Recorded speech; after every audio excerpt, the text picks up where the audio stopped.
University is such an exciting time. Independence, freedom, new experiences, new friends. But university can also be an overwhelmingly expensive time. For many students, it's probably their first time away from home, and it's almost definitely their first time with only themselves in charge of their financial security. I've worked the entire time that I've been at university, and that's been a long time. This is my 7th year that I'm just starting, and I've worked in jobs earning everything from below minimum wage to more than £60 an hour. Here is everything I've learned about earning money at university. First of all, money is there to be earned if you have the time, especially if you live in a big city. I live in London. Even if all of the time I had to offer was 4 hours, one weekday night, one weekend evening, there would be someone, some bar, some pub, some coffee shop willing to take me on just that little bit of extra help during the busier times. However much time you have that you feel that you can dedicate to earning money and away from your studies will be enough to earn something, and for lots of people, even just having that little bit of extra income, that little bit to top up maybe their student finance, is enough to feel like you're in a better situation. I really hope you find this video valuable. If you do, please smash that like button and press subscribe for more videos about student life. The second big thing that I've learned about earning money at medical school and at university is that there is more to be earned than money. One of the best jobs that I've had while being at university, I had for 3 years, and it was working at a bar on the South Bank. Now the South Bank is an area in central London just on the Thames. There's loads of bars and clubs and things going on there all the time.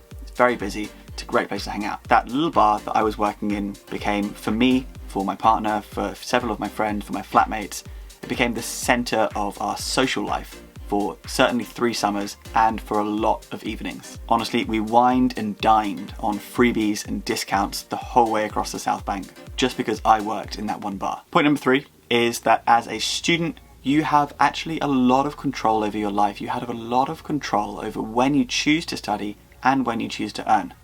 So even if you feel like, oh, I could only dedicate 1 or 2 hours for 2 days, 3 days a week, as a student, you do have the freedom to say, well, actually, I won't go to the library on a Thursday. I'll just stay an hour later on Friday and Saturday.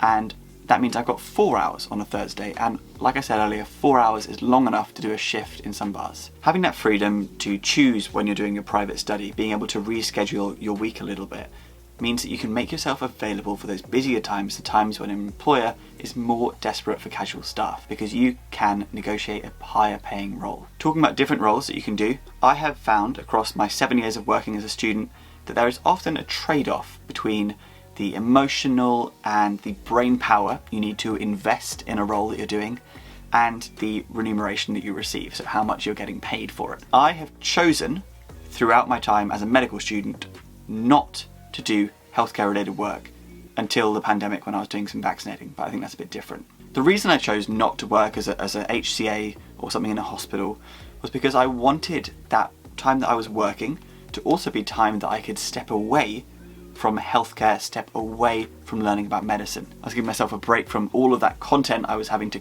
cram down my own throat every day, and it meant I was earning money on the side. As you gain confidence and experience as someone who is employed or employed part-time, because I know many people watching this will not have had a job before, you can then work your way up the ladder or move laterally into higher paying roles. As full-time students, it's actually really unrealistic to think that we're going to be promoted within one workplace.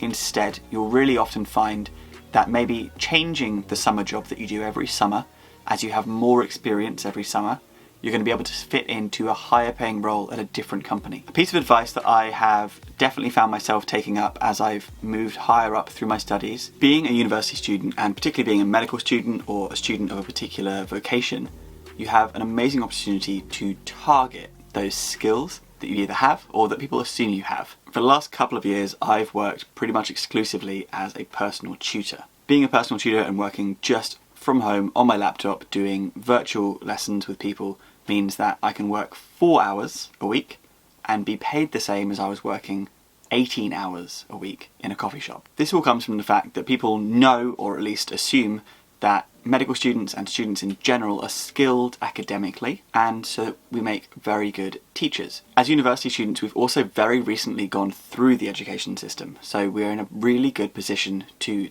tutor those only a few years younger than us through the same system. Being a personal tutor does mean that you, most of the time, have to be self-employed, and this can be quite daunting for a lot of people. I definitely put off being a personal tutor for quite a bit of time because I didn't want to be in that position of being self-employed. I would really recommend, therefore, that you get started as a personal tutor through an online platform. I like to use SuperProf for this. That's because you get to keep all of the money you earn on SuperProf. They give you really good rights and protection in terms of cancellations from students. It lets you book single lessons or whole packs of lessons and manages all of your communication with your client. And it gives potential students a trusted platform to see all of those reviews and testimonials and things that you get as you start to build a client base. Other ways that you can get started as a personal tutor, especially in the UK as a student, would be through companies like My Tutor. Through My Tutor, especially at first, you're not going to earn more than about £12 per hour. I would advise using something like SuperProf, even if you start off having less students.